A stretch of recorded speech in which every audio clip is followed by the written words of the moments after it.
ಪರಾಭವ ಸಂವತ್ಸರ ಹೊಸ ವರ್ಷದಲ್ಲಿ ಯುಗಾದಿಯಿಂದ ಯಾವ ಯಾವ ರಾಶಿಯವರಿಗೆ ಯಾವ ಯಾವ ರೀತಿಯ ಒಳ್ಳೆಯ ಫಲ ಕೆಟ್ಟ ಫಲಗಳು ಬರುತ್ತೆ ಅನ್ನೋದನ್ನು ನಾವು ನೋಡ್ತಾ ಇದ್ದೇವೆ.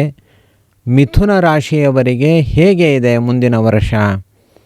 ಅವರಿಗೆ ಹೊಸ ವರ್ಷದಲ್ಲಿ ಹೊಸ ಅವಕಾಶಗಳು ಇದೆಯಾ, ಅಥವಾ ಇಲ್ಲಿಯ ತನಕ ಅವರು ಹೇಗೆ ಕಷ್ಟವನ್ನು ಅನುಭವಿಸಿದ್ದಾರೋ ಮುಂದೂ ಕೂಡ ಹಾಗೇ ಇರುತ್ತಾ ಅಂತಂದರೆ, ಮಿಥುನ ರಾಶಿಯವರಿಗೆ ಹೊಸ ವರ್ಷದಲ್ಲಿ ತುಂಬ ಹೊಸ ಅವಕಾಶಗಳು ಸಿಗುತ್ತೆ. ವಾಸ್ತವವಾಗಿ ಮಿಥುನ ರಾಶಿಯವರು ತುಂಬ ತೀಕ್ಷ್ಣ ಮತಿಗಳು, ಬುದ್ಧಿವಂತರು, ಪ್ರತಿಯೊಂದು ವಿಷಯದಲ್ಲೂ ಕುತೂಹಲವನ್ನು ಇಟ್ಟುಕೊಂಡು ಅದರಲ್ಲಿ ಪ್ರವೃತ್ತಿ ಮಾಡುವಂತಹ ಸ್ವಭಾವದವರು. ಈ ರಾಶಿಯವರಿಗೆ ಬುಧ ನಿಯಾಮಕನಾಗಿರ್ತಾನೆ, ಬುಧ ಅಭಿಮಾನಿಯಾಗಿದ್ದಾನೆ. ಮನಸ್ಸಿನ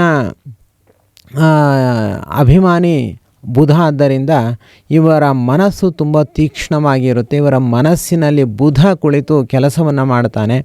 ಆದ್ದರಿಂದ ಸಾಮಾನ್ಯವಾಗಿ ಇವರು ತೆಗೆದುಕೊಳ್ಳುವಂತಹ ನಿರ್ಧಾರಗಳು ತುಂಬ ಚೆನ್ನಾಗಿರುತ್ತೆ ಮತ್ತು ಸರಿಯಾದ ರೀತಿಯಲ್ಲಿ ಯೋಚನೆಗಳನ್ನು ಕೂಡ ಮಾಡ್ತಾರೆ. ಆದರೆ ಒಂದೇನು ಅಂದರೆ ಇವರಿಗೆ ಸ್ವಲ್ಪ ಚಾಂಚಲ್ಯ ಅನ್ನುವಂಥದ್ದು ಇವರಿಗೆ ಹೆಚ್ಚು ಇರುತ್ತೆ. ಮತ್ತು ಚಾತುರ್ಯ, ಒಳ್ಳೆಯ ಕೌಶಲ್ಯಗಳು ಇವೆಲ್ಲವೂ ಕೂಡ ಸಹಜವಾಗಿ ಮಿಥುನ ರಾಶಿಯವರಿಗೆ ಇರುತ್ತೆ. ಇಂಥವರು ಮಿಥುನ ರಾಶಿಯವರು ವಿಶೇಷವಾಗಿ ಬುಧನಲ್ಲಿ ಇರುವಂತಹ ಬುದ್ಧರೂಪಿಯಾದ ಪರಮಾತ್ಮನನ್ನು ಚಿಂತನೆ ನಡೆಸಬೇಕು, ಅವರಲ್ಲಿ ಶರಣಾಗತರಾಗಬೇಕು. ಯಾಕೆಂದರೆ ಬುಧನಿಗೆ ಬುದ್ಧ ನಿಯಾಮಕ ದೇವತೆ ಆಗಿದ್ದಾನೆ. ಇವರಿಗೆ ಶನಿ ದಶಮ ಸ್ಥಾನದಲ್ಲಿ ಇರೋದರಿಂದ ಅದು ಒಂದು ಕಷ್ಟ ಹೊರತು ಉಳಿದಿದ್ದಂತೆ ಲಗ್ನದಲ್ಲೇ ಗುರು ಇದ್ದಾನೆ. ಲಗ್ನದಲ್ಲಿ ಗುರು ಇದ್ದ ಅಂತಂದರೆ ಅವರಿಗೆ ಲಕ್ಷ ದೋಷಗಳು ಪರಿಹಾರ ಆಗುತ್ತೆ. ಗುರುವಿನ ಅನುಗ್ರಹದ ಜೊತೆಯಲ್ಲೇ ಅವರು ಹೊಸ ವರ್ಷವನ್ನು ಈಗ ವಿಶ್ವಾವಸು ಸಂವತ್ಸರದಲ್ಲೂ ಲಗ್ನದಲ್ಲಿ ಗುರುವಿನ ಅನುಗ್ರಹವನ್ನು ಪಡೆದು ಈಗಾಗಲೇ ಅವರಿಗೆ ತುಂಬ ಒಳ್ಳೆಯದಾಗಿದೆ. ಪರಾಭವ ಸಂವತ್ಸರದಲ್ಲೂ ಕೂಡ ಅವರಿಗೆ ತುಂಬ ಒಳ್ಳೆಯದಾಗುತ್ತೆ.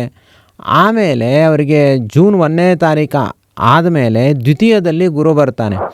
ಆಗಲೂ ಕೂಡ ಧನಸ್ಥಾನದಲ್ಲಿ ಗುರು ಆದ್ದರಿಂದ ಆಗಲೂ ಬೇಕಾದಷ್ಟು ಅವರಿಗೆ ಅವಕಾಶಗಳು, ಒಳ್ಳೆಯ ಹಣದ ಅನುಕೂಲಗಳು ಎಲ್ಲವೂ ಕೂಡ ಇರುತ್ತೆ.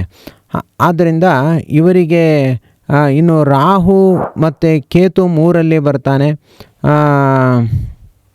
ಉಳಿದಿದ್ದಂತೆ ಇನ್ಯಾವ ಸಮಸ್ಯೆಗಳು ಹೆಚ್ಚು ಈ ಮಿಥುನ ರಾಶಿಯವರಿಗೆ ಬರಲ್ಲ. ಪಿತೃಸ್ಥಾನದಲ್ಲಿ ರಾಹು ಇದ್ದಾನೆ. ಉದ್ಯೋಗ ಸ್ಥಾನದಲ್ಲಿ ಶನಿ ಇರೋದರಿಂದಾಗಿ ಇವರು ಕೈ ಹಾಕಿರುವಂತಹ ಕೆಲಸಗಳಲ್ಲಿ ಸ್ವಲ್ಪ ವಿಳಂಬವಾಗುತ್ತೆ ಮತ್ತು ಸ್ವಲ್ಪ ಕಷ್ಟ ಕಾರ್ಪಣ್ಯಗಳನ್ನು ಅನುಭವಿಸಬೇಕಾಗುತ್ತೆ.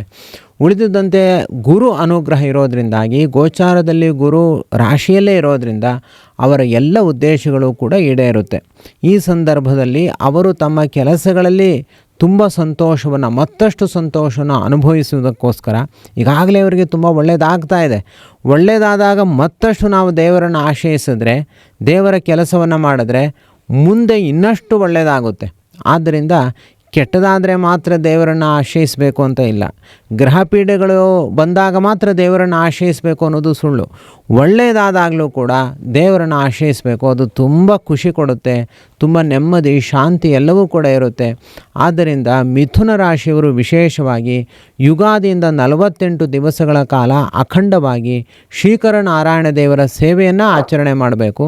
ಶ್ರೀಕರ ನಾರಾಯಣ ದೇವರು ಅಂದರೆ ಲಕ್ಷ್ಮೀದೇವಿಯನ್ನು ತನ್ನ ಎಡಭಾಗದ ತೊಡೆಯ ಮೇಲೆ ಕುಳ್ಳಿರಿಸಿಕೊಂಡು ಬೊಗಸೆಯಿಂದ ಸುವರ್ಣ ವೃಷ್ಟಿ ಮಾಡ್ತಾ ಇರುವಂತಹ, ಗರುಡ ಪಕ್ಷಿ ಮೇಲೆ ಕುಳಿತು ಮನೆಗೆ ಆಗಮಿಸುವಂತಹ ಶ್ರೇಷ್ಠನಾದ ಸರ್ವೋತ್ತಮನಾಗಿರುವಂತಹ ದೇವತೆ ಲಕ್ಷ್ಮೀನಾರಾಯಣ ದೇವರೇ ಶ್ರೀಕರ ನಾರಾಯಣ ದೇವರು. ಇಂತಹ ಶ್ರೇಷ್ಠನಾದ ಶ್ರೀಕರ ನಾರಾಯಣ ದೇವರ ಸೇವೆಯನ್ನು ಯುಗಾದಿಯಿಂದ ಸರಿಯಾಗಿ 48 ದಿವಸಗಳ ಕಾಲ ಅಖಂಡವಾಗಿ ಮಾಡೋದರಿಂದ ಇವರಿಗೆ 100 ರೂಪಾಯಿ ಬರುವ ಕಡೆ 1000 ರೂಪಾಯಿ ಬರುತ್ತೆ, ಅಥವಾ 100 ರೂಪಾಯಿ ಬರೋದು ತುಂಬ ಸಂತೋಷವನ್ನು ನೀಡುತ್ತೆ. ಹೀಗೆ ಅದರಲ್ಲಿ ಮತ್ತಷ್ಟು ಒಳ್ಳೆಯದಾಗುತ್ತೆ. ಆದ್ದರಿಂದ ಮಿಥುನ ರಾಶಿಯವರು ಅವಶ್ಯವಾಗಿ ಈ ಒಂದು ಒಳ್ಳೆಯ ಕೆಲಸದಲ್ಲಿ ನೀವು ತೊಡಗಿಕೊಳ್ಳಿ. ನಿಮ್ಮ ಗೋತ್ರ ನಕ್ಷತ್ರ ಹೆಸರುಗಳಲ್ಲಿ ನಾವೇ 48 ದಿವಸಗಳ ಕಾಲ ಅಖಂಡವಾಗಿ ಕನಕಾಭಿಷೇಕ ಸೇವೆ, ಸಹಸ್ರಾರ್ಚನ ಸೇವೆ, ಸದ್ವಿದ್ಯೆ, ಧ್ಯಾನ ಮೊದಲಾದ ಎಲ್ಲ ಕಾರ್ಯಕ್ರಮಗಳನ್ನು ಕೂಡ ನಾವು ನಡೆಸಿಕೊಡ್ತೀವಿ. ತುಂಬ ಸಂತೋಷದಾಯಕವಾಗಿರುತ್ತೆ. ಇಂತಹ ಒಳ್ಳೆಯ ಕಾರ್ಯಕ್ರಮದಲ್ಲಿ ಮಿಥುನ ರಾಶಿಯವರು ಸೇರಿಕೊಂಡ್ರೆ ಅವರಿಗೆ ಬುಧನ ಅನುಗ್ರಹ ಮತ್ತು ಬುದ್ಧನ ಅನುಗ್ರಹ ಮತ್ತಷ್ಟು ಅಧಿಕವಾಗಿ ಪ್ರಾಪ್ತವಾಗುತ್ತೆ ಎಂಬುದಾಗಿ ಹೇಳ್ತಾ, ಹೆಚ್ಚಿನ ಮಾಹಿತಿಗಾಗಿ ಇಲ್ಲಿ ಕಾಣಿಸುವಂತಹ ವಾಟ್ಸ್ಯಾಪ್ ನಂಬರ್ಗೆ ನೀವು ನಮ್ಮನ್ನು ಸಂಪರ್ಕ ಮಾಡಿ. ಎಸ್ ಸರ್ವಗುಣ ಸಂಪೂರ್ಣ ಸರ್ವದೋಷ ವಿವರ್ಜಿತ ಪ್ರೀಯತಾಂ ಪ್ರೀತೇವಾಲಂ ವಿಷ್ಣುರ್ಮೇ ಪರಮಃ ಸುರಹತು. ಶ್ರೀಕೃಷ್ಣಾರ್ಪಣಮಸ್ತು.